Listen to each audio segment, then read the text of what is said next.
السلام علیکم ورحمۃ اللہ وبرکاتہ۔ کیسے ہیں جناب آپ سب؟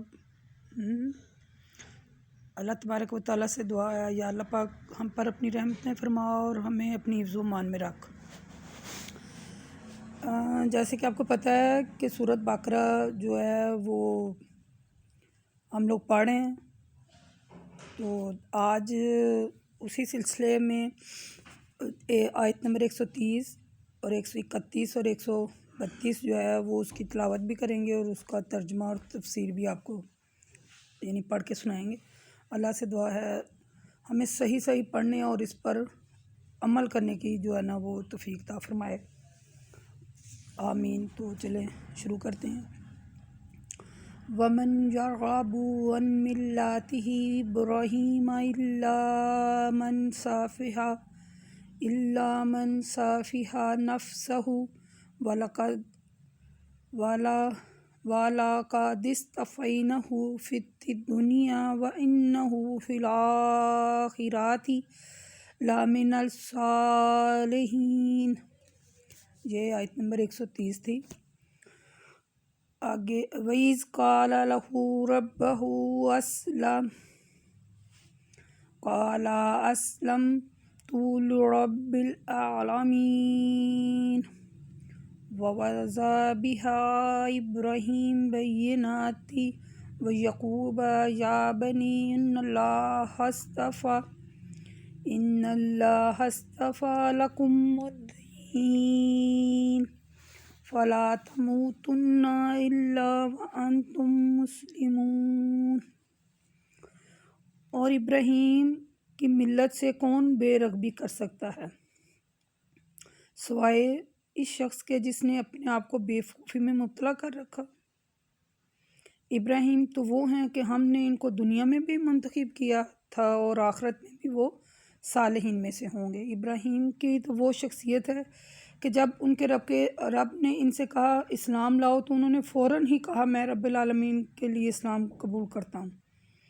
پھر ابراہیم نے اپنے بیٹوں کو بھی اس بات کی وصیت کی اور یعقوب نے بھی، انہوں نے کہا میرے بیٹوں بے شک اللہ نے تمہارے لیے دین اسلام پسند فرمایا ہے، لہٰذا تم ہرگز جو ہے موت نہ آئے مگر اس حالت میں کہ تم مسلم ہو، یعنی دین اسلام پر تمہارا خاتمہ ہو۔ وَلَا تَمُوتُنَّ إِلَّا وَأَنْتُمْ مُسْلِمُونَ، اس کا ترجمہ ہے جی یہ کہ تمہیں ہرگز موت نہ آئے مگر اس حالت میں کہ تم مسلم ہو، یعنی اسلام پر ہمارا خاتمہ ہونا چاہیے۔ یہ آیتیں جو ہیں یہ حضرت ابراہیم علیہ السلام اور حضرت اسماعیل علیہ السلام اور حضرت یعقوب علیہ السلام کے ارد گرد گھوم رہی ہیں۔ ان کا اللہ پاک نے ہائی لائٹ فرمایا ہے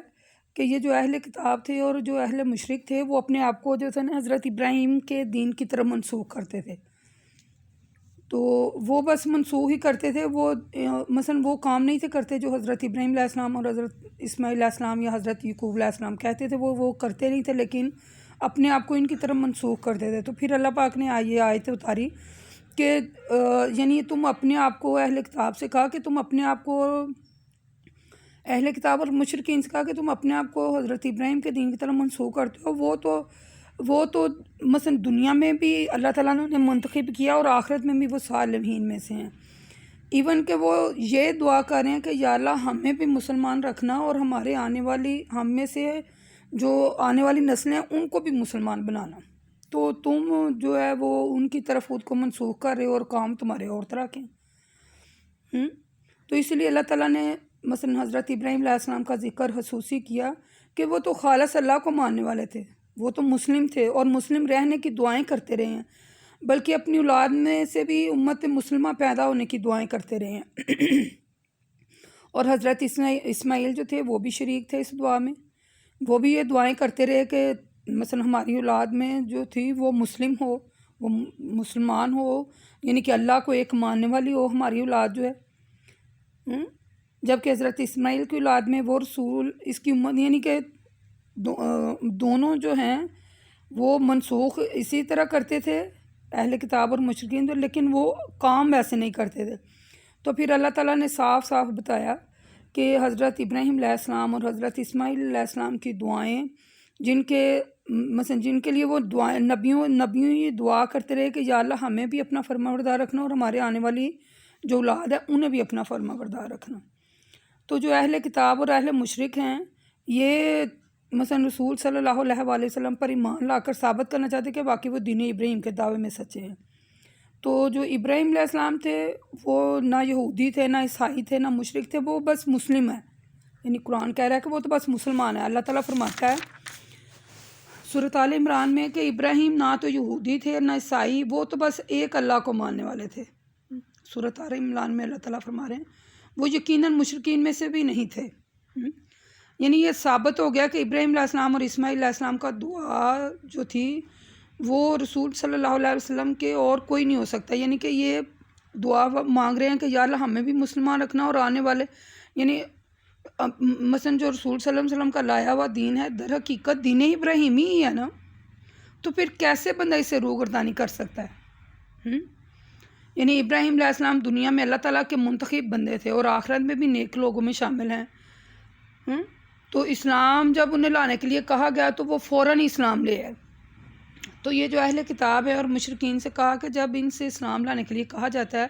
تو تم تو بہانے بنانے لگ جاتے ہو، تم دعوے کرنے لگ جاتے ہو۔ تو دین ابراہیمی جو ہے نا وہ ماننے والے وہ ایسے نہیں ہوتے۔